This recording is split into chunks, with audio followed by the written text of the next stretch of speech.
நம்முடைய கர்த்தராகிய இயேசு கிறிஸ்துவின் பரிசுத்த நாமத்திற்கு மகிமை உண்டாவதாக. உங்கள் யாவருக்கும் என்னுடைய அன்பின் வாழ்த்துக்கள். கொலோசையர் 3 வசனம். அதிலே கிரேக்கன் என்றும் யூதன் என்றும் இல்லை, விருத்த சேதனம் உள்ளவன் என்றும் விருத்த சேதனம் இல்லாதவன் என்றும் இல்லை, புறஜாதியான் என்றும் புற தேசத்தான் என்றும் இல்லை, அடிமை என்றும் சுயாதீனன் என்றும் இல்லை, கிறிஸ்துவே எல்லாரிலும் எல்லாமுமாய் இருக்கிறார். பிரியமானவர்களே, இந்த வசனத்தை பார்க்கும்போது எவ்விதமான பிரிவினைகள் அந்நாட்களில் காணப்பட்டதென்று அறிய முடிகிறது. கிரேக்கர் என்றும் யூதர் என்றும் விருத்த சேதனம் உள்ளவன் என்றும் விருத்த சேதனம் இல்லாதவன் என்றும் ஜனங்கள் தங்களை பிரித்து கொண்டார்கள். இன்றைக்கு நாமும் அப்படித்தான் ரட்சிக்கப்பட்டோம் என கூறிக்கொள்ளும் நம்மில் அநேக விதமான பிரிவினைகள் காணப்படுகிறது. ஆகவே தான் அன்றைக்கு பவுல் கொலேசே பட்டணத்தில் கிறிஸ்துவுக்குள் பரிசுத்தவான்களும் விசுவாசிகளும் என குறிப்பிட்டு எழுதுகிறார். இன்றைக்கு நாம் வேதத்தை நன்கு அறிந்தவர்களாயிருந்தும் பிரிவினை ஏற்படுத்துவதில் எந்தவித மாறுதல்களும் இல்லாதவர்களாய் காணப்படுகிறோம். தேசத்தின் அடிப்படையில், இனத்தின் அடிப்படையில், சமுதாய ஏற்றத்தாழ்வு மற்றும் பொருளாதார அடிப்படையில் பிரிவினைகளை உண்டாக்கி வைத்துள்ளோம்.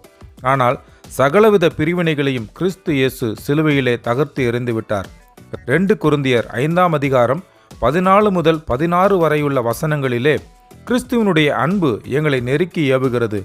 ஏனென்றால் எல்லாருக்காகவும் ஒருவரே மரித்திருக்க எல்லாரும் மரித்தார்கள் என்றும் பிழைத்திருக்கிறவர்கள் இனி தங்களுக்கென்று பிழைத்திராமல் தங்களுக்காக மரித்து எழுந்தவருக்கென்று பிழைத்திருக்கும்படி அவர் எல்லாருக்காகவும் மரித்தார் என்றும் நிதானிக்கிறோம்.